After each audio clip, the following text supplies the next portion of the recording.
आपका mentor AK Singh और आज हम 2013 का पर्यावरण का सेक्शन देखेंगे, यानी कि पर्यावरण के 30 क्वेश्चन हम देखेंगे। तो आपको मैं पहले से ही समझा रहा हूँ, यानी कि डे 1 से आपको बताता जा रहा हूँ कि ओल्ड पेपर का, यानी कि आप ओल्ड पेपर को करते जाइए, क्योंकि ओल्ड पेपर से आपके CTET के सारे कॉन्सेप्ट आपके क्लियर हो जाएंगे और कॉन्सेप्ट जहाँ पर क्लियर हुए वहाँ पर आपका CTET पास हो गया। चलिए, तो समय व्यर्थ न करते हुए चलते हैं हमारे EVS के सेक्शन पे। EVS के सेक्शन में शुरू करते हैं 61 से। हम क्वेश्चन 61 का देखते हैं। 61 क्या कह रहा है? पर्यावरण अध्ययन की पाठ्य पुस्तक में विभिन्न प्रकरणों में एक खंड करके देखो। ठीक है, आपको पता है कि करके देखो क्यों दिया जाता है, चाहे वो आपकी देखिए EVS की हो, साइंस की हो, SST की हो, इन तीनों किताबों में करके देखिए वाला टॉपिक मिलेगा ही मिलेगा। SST में किस में मिलेगा? ज्योग्राफी में। ठीक है, करके देखो को शामिल किया गया है इस जिसका उद्देश्य क्या होता है भाई? जिसका उद्देश्य सीधे सीधे बात है प्रत्यक्ष हस्तांतरण, यानी कि प्रत्यक्ष रूप से व्यक्ति को यानी कि बालक को जोड़ना, प्रत्यक्ष हस्तांतरण अनुभव उपलब्ध कराना। भाई जब बच्चा जुड़ेगा किसी चीज़ से तो जुड़ के उसका क्या होगा? अनुभव भी उसके अलग अलग हो जाएंगे, और अनुभव जब हो जाएंगे तब बच्चा ज़्यादा सीखेगा। आप किसी चीज़ को, एक चीज़ मान लीजिए आपको ये समझ में आ रहा है, ठीक है, अभी यहाँ पर ऑडियो चल रही होती तो आपको समझ में आता नहीं। या फिर आपको जैसे सिमुलेटर पे गाड़ी चलाते हैं, तो सिमुलेटर पे गाड़ी चलाने में और रियल लाइफ गाड़ी चलाने में अंतर होता है। ऐसे ही आपके किताबी ज्ञान पढ़ने में और जब आप खुद गाड़ी चलाएंगे या फिर खुद चीज़ों को करके देखेंगे तो उसमें ज़्यादा अंतर आपको देखने के लिए मिलेगा। तो इसलिए करके देखो या करके सीखो, इस तरह के टॉपिक को ऐड किया जाता है टेक्स्ट बुक में। चलिए क्वेश्चन नंबर 62 देखते हैं। पर्यावरण अध्ययन में एक अच्छे कार्य के मुख्य लक्ष्य होने चाहिए। क्या होने चाहिए? अधिक गम विस्तार के अवसर उपलब्ध करना। सीधे सीधे हमारा हो गया टैग वर्ड, और क्या है टैग वर्ड? अवसर उपलब्ध कराना, यानी कि ऑप्शन नंबर 1 देखते हैं। क्वेश्चन नंबर 63 देखते हैं। पर्यावरण अध्ययन के शिक्षक के रूप में चिड़ियाघर के भ्रमण का आयोजन कराने का मुख्य उद्देश्य होना चाहिए। भाई देखिए, चिड़ियाघर भ्रमण, इस तरह का क्वेश्चन आपको EVS में SST में दोनों में मिलेगा, तो इसलिए ध्यान रखना। देखिए पहले से मैं आपको होता तो उसका होगा शिक्षार्थियों को सक्रिय अधिगम के अनुभव उपलब्ध कराना, यानी कि वहाँ पर जाके बिल्कुल रियल लाइफ में चीज़ों को दिखाना। आपने वीडियो में दिखा दिया, बच्चे कम सीखे, और अगर वही चीज़ आप रियल में दिखाएंगे तो बच्चे ज़्यादा सीखेंगे। ठीक है, चलिए, इसलिए बच्चों की ट्रिप जो होती है, पिकनिक्स होती है, वो कैसी जगह होती है? चिड़ियाघर हो गया, साइंस म्यूजियम हो गया, बच्चों का पार्क हो गया, यानी कि चिल्ड्रन पार्क हो गया। और जैसे दिल्ली जैसे आसपास है तो कहाँ लेके जाएंगे? साइंस म्यूजियम ले जाएंगे, नेशनल साइंस सेंटर ले जाएंगे, तारामंडल ले जाएंगे, और आजकल अक्षरधाम भी लेके जाने लगे। अक्षरधाम में क्यों लेके जाने? वो बड़े बच्चों को लेके जाते हैं। अक्षरधाम का ये रीज़न होता है कि बच्चों को उनकी जो अक्षरधाम की नक्काशी है, वो जो आर्किटेक्चर है वो समझ में आए। ताजमहल भी लेके जाते हैं, ताजमहल में आर्किटेक्चर पर बच्चे फनी वे में घूमने के लिए जाते हैं। चलिए क्वेश्चन नंबर 64 देखते हैं। सामाजिक विज्ञान के संदर्भ में पर्यावरण अध्ययन पढ़ाने का निम्नलिखित में से कौन सा उद्देश्य नहीं है? तो नहीं है, पहले हम अंडरलाइन कर लेंगे, नहीं है। तो इसमें बच्चों की मुख्य शब्दावली की सही परिभाषा याद कराना। भाई परिभाषा याद कराना कभी भी इम्पोर्टेंट नहीं होता। आप एक चीज़ ध्यान रखना, जब आपको ये मिले कहीं भी कि परिभाषा याद करानी है, तो परिभाषा याद कराने का मतलब ये है कि आपका आंसर वो नहीं होगा। खासकर CTET में, औरों का मुझे पता नहीं, औरों में तो याद कराना, परिभाषा याद कराना हो जाता है आंसर। चलिए क्वेश्चन नंबर 65 देखते हैं। कविता पर्यावरण अध्ययन की कक्षा में गरीब निरक्षर और वर्ग असमानता जैसे सामाजिक मुद्दों पर बल देना चाहती है, तो वो क्या करेगी? वो शिक्षार्थियों को क्या निम्नलिखित में कौन से अधिगम अनुभव का उद्देश्य प्राप्त करने का अधिगम क्या होगा? तो इसका होगा शिक्षार्थियों को संबंधित जानकारी एकत्र कराने के लिए विश्लेषण करने के लिए एक सामूहिक समायोजन की बात आएगी, यानी कि ऑप्शन नंबर 4 आ जाएगा इसका आंसर। चलिए क्वेश्चन नंबर 66 देखते हैं। प्राथमिक स्तर पर पर्यावरण अध्ययन में रचनात्मक आकलन डैश को शामिल नहीं करता, तो वो क्या होता है, शिक्षार्थियों को ग्रेड और रैंकिंग के, जहाँ पर भी ग्रेड और रैंकिंग की बात आएगी वो इम्पोर्टेंट नहीं होता है, एक वो नेगेटिविटी में लेके चलता है। क्यों? ग्रेड और रैंकिंग में बहुत सारी चीज़ें रचनात्मक नहीं मानी जाती, ठीक है, इस चीज़ के लिए ध्यान रखना। क्वेश्चन नंबर 67 देखते हैं। नीचे लोगों के कुछ कार्य यानी क्रियाकलाप, खाने का उत्खनन, खुदाई खानों का उत्खनन, खुदाई, बांधों का निर्माण, बाजारों में बेचने के लिए पत्तियों एवं जुड़े इकट्ठे करने वाले, बांस के टोकरी बनाना, गिरे हुए पत्तों से पत्तल बनाना, इन सब में क्रियाकलाप में कौन सी जंगलों के गायब होने के लिए जिम्मेदार है? बस सीधी सीधी बात है, 1 और 2 आ जाएगा, बांध का निर्माण और खानों का उत्खनन, और सारे नॉर्मल है। तो चलिए इसका आंसर क्या है, ऑप्शन नंबर 3। कांस्य के बारे में सही कथन, भाई कांस्य आपको पता ही है, CEVS में कांस्य का बहुत महत्वपूर्ण रोल है, तो इसलिए कांस्य के लिए आपको पता होना चाहिए, ठीक है। तो इसका क्या होगा, कांस्य को तांबा और टीन से पिघलाकर तैयार किया जाता है, तो ये क्या हो जाएगा, बी। और कांस्य अत्यंत मजबूत होता है जिससे इसमें तोप तथा मूर्ति बनाई जाती है, यानी कि ऑप्शन नंबर ये हो जाएंगे, ऑप्शन नंबर 2 हो जाएगा इसका आंसर। चलिए क्वेश्चन नंबर 96 देखते हैं। गांधी धाम यानी गुजरात में रहने वाले कोई व्यक्ति पहले भोपाल और फिर हैदराबाद जाना चाहता है, तो वह सफ़र यानी यात्रा दिशा क्या होगी? तो उसकी दिशा आपको पता ही है, वो पहले पूर्व की दिशा में जाएगा, फिर पश्चिम यानी कि दक्षिण दिशा में जाएगा, पश्चिम बोलो, दक्षिण दिशा में जाएगा। चलिए क्वेश्चन नंबर 17 देखते हैं। किसी शहर में मानचित्र, देखिए मानचित्र वाला क्वेश्चन आपको इम्पोर्टेंट है, मिलेगा ही मिलेगा, और सेंटीमीटर को मीटर में कन्वर्ट करके बता देगा। तो यहाँ पे क्या करना, कितना है, 15 सेंटीमीटर, और 15 सेंटीमीटर को हमें कितने से डिवाइड इंटू करना, 15 इंटू 100, 1 मीटर कितने का, 1 सेंटीमीटर कितने का, 110। तो इसको इंटू कर देंगे तो इसका आंसर आ जाएगा 1.6 किलोमीटर, यानी कि इतना आ जाएगा इसका आंसर। माउंट एवरेस्ट का भाग है, तो माउंट एवरेस्ट किसका भाग है, नेपाल का, यानी कि ऑप्शन नंबर 4 देखिए इसका आंसर। नीचे दिए गए उत्तरदायित्व यानी कर्तव्य और उत्तरदायित्व का अध्ययन कीजिए। अन्य लोगों का सामान उठाने में मदद करना, पूरे ग्रुप के आगे चलकर, भाई सीधे सीधे ये बात करके, जो कि आपको मैं हिंट बताता हूँ, KVS की जो टीचर हैं उन्होंने किसका सफ़र किया था, हिमालय का, और उसके ऊपर ये ट्रिप के ऊपर दी गई। और सबसे पहले जो पर्वत आरोही जिसे कहते हैं वो फीमेल कौन थी, उसका नाम क्या था, तो आपको बताना है। जो चले ना पाए उसे रुकने के लिए कहना, साथी के बीमार होने पर उसे ध्यान रखना, तो यह है रुकने और आराम करने के लिए अच्छे। तो इसका आंसर हो जाएगा 1, 4 और 5, यानी कि ऑप्शन नंबर पहला। उस वैज्ञानिक का क्या नाम है जिसने सर्वप्रथम मच्छर के पेट में अंदर तक झांका और यह सिद्ध किया कि मलेरिया मच्छर से फैलता है? इस अनुसंधान के लिए दिसंबर 1902 में चिकित्सा के क्षेत्र में नोबेल पुरस्कार मिला था, तो वो आता है रोनाल्ड रॉस।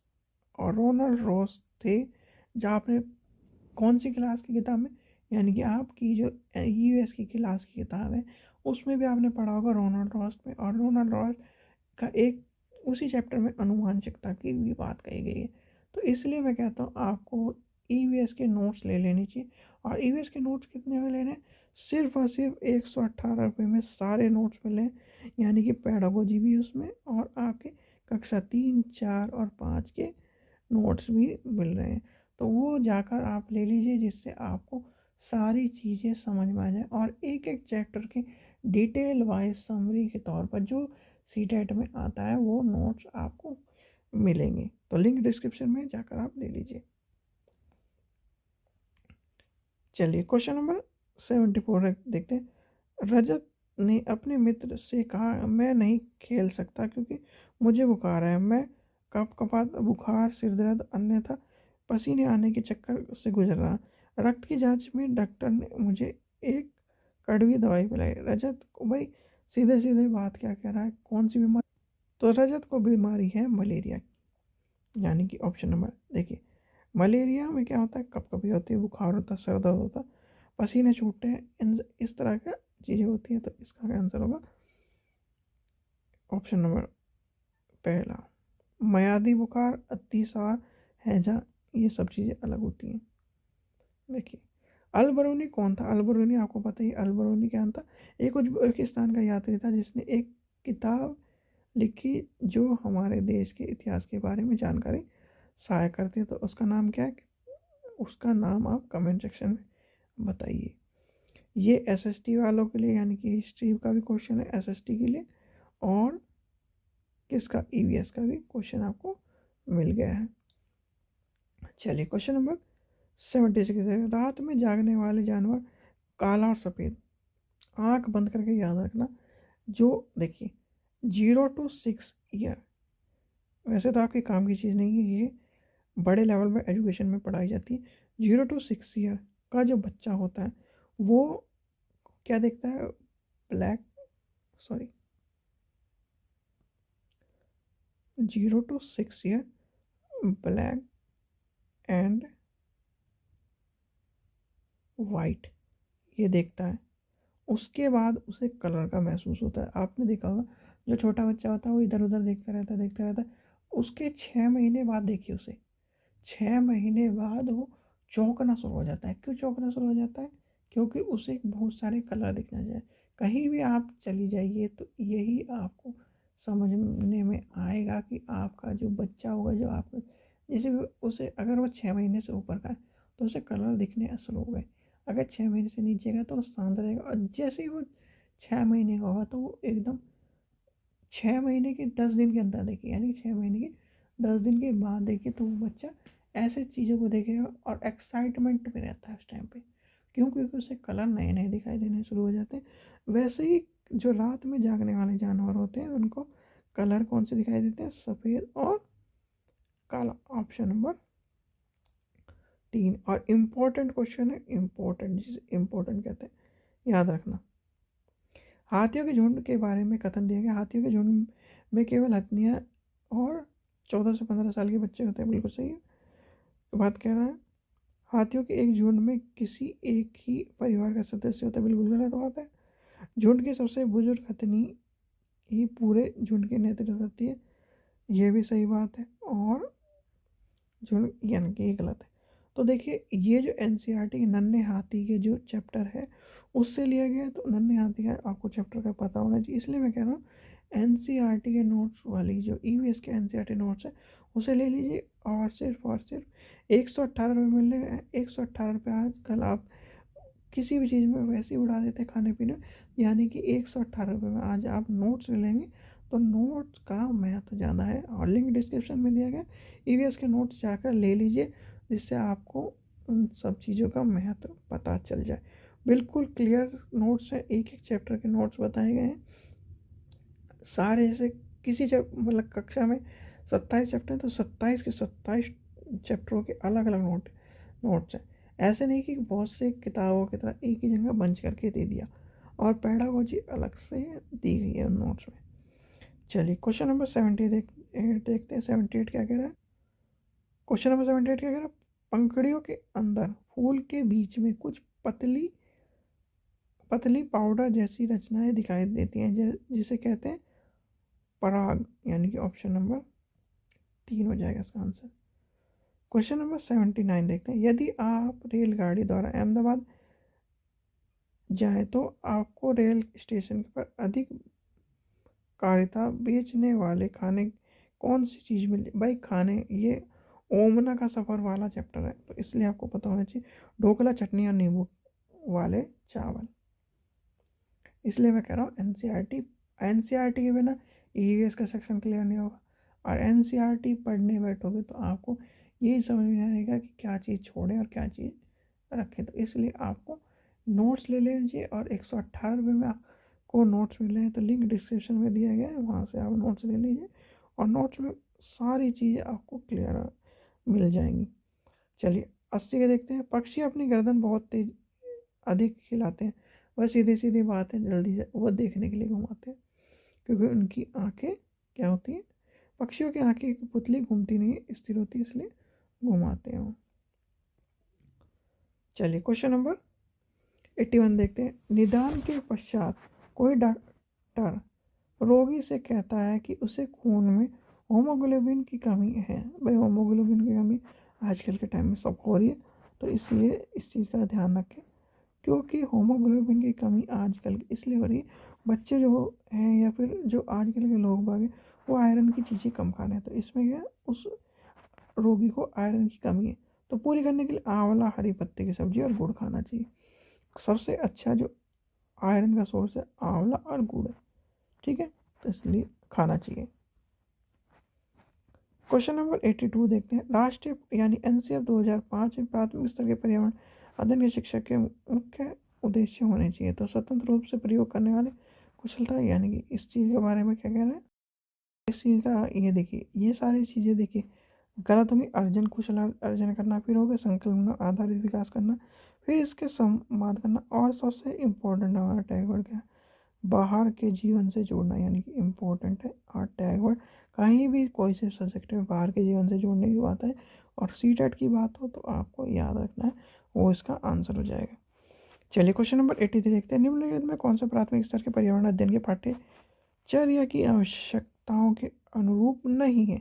तो नहीं कौन सा है, ये कम की दुनिया में प्रवेश के लिए, यानी कि आप एनवायरनमेंट इसलिए पढ़ा रहे हैं कि उन्हें काम दिलाना है, और काम दिलाने से उनका रोजगार चले। बिल्कुल नहीं, रोजगार के लिए शिक्षा होती है, पर इसी उद्देश्य से नहीं पढ़ाया जाता कोई भी सब्जेक्ट। तो इसका क्या आंसर होगा, इसका आंसर होगा ऑप्शन नंबर 2। क्वेश्चन नंबर 84 देखते हैं। एनसीईआरटी की पाठ्यपुस्तक में पर्यावरण अध्ययन के उच्च प्राथमिकता और स्थान दिया गया है, तो वो है चिंतन और विस्मरण के लिए विद्यार्थियों के अवसर उपलब्ध कराना। भाई सीधे सीधे बात है, ईवीएस में सारे, यानी कि आपको 30 में से कितने क्वेश्चन, 15 क्वेश्चन में अवसर वाली चीज़ें मिलेंगी। इस चीज़ के लिए आपको मैं खुद कह रहा हूँ। चलिए आगे चलते हैं।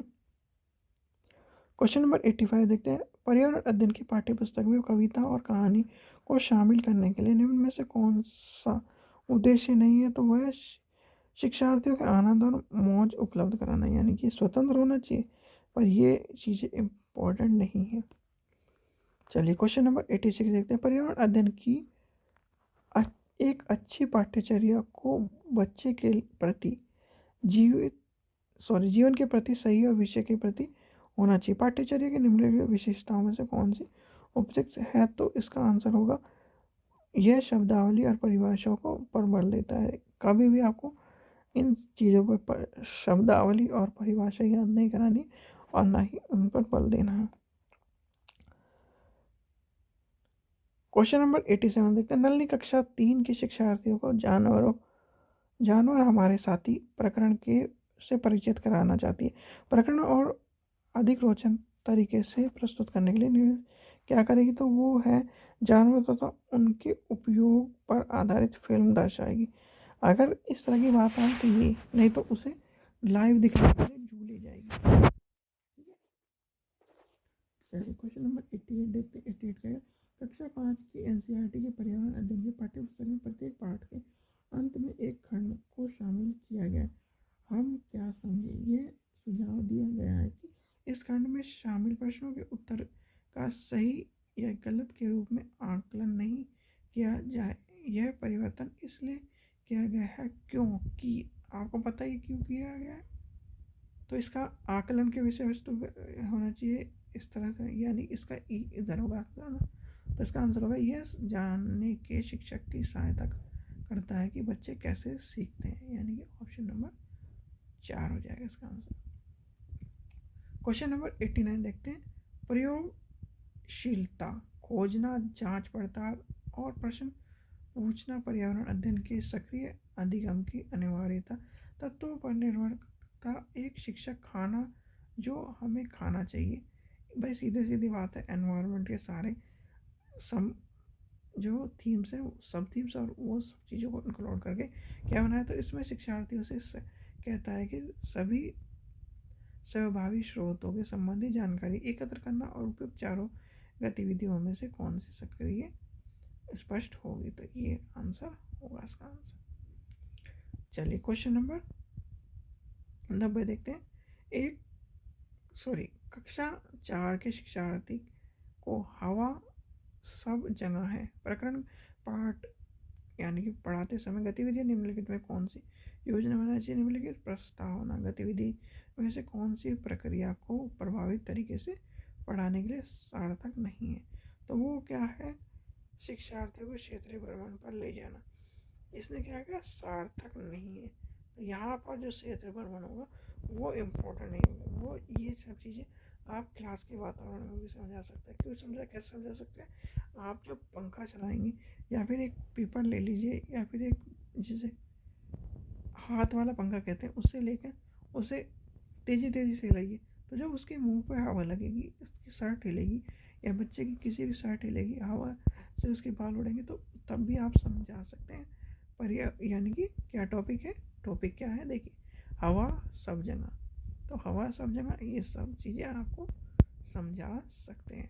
ठीक है बच्चों, और एक चीज़ आपको फिर मैं कह रहा हूँ, ओल्ड पेपर की बुक ले लीजिए। ओल्ड पेपर के बिना कुछ नहीं है, सीटेट में सारे कॉन्सेप्ट आपके क्लियर नहीं होंगे और टाइम बच गया है कम, इसलिए आपको ओल्ड पेपर की बुक और एनसीईआरटी के नोट्स ले लीजिए।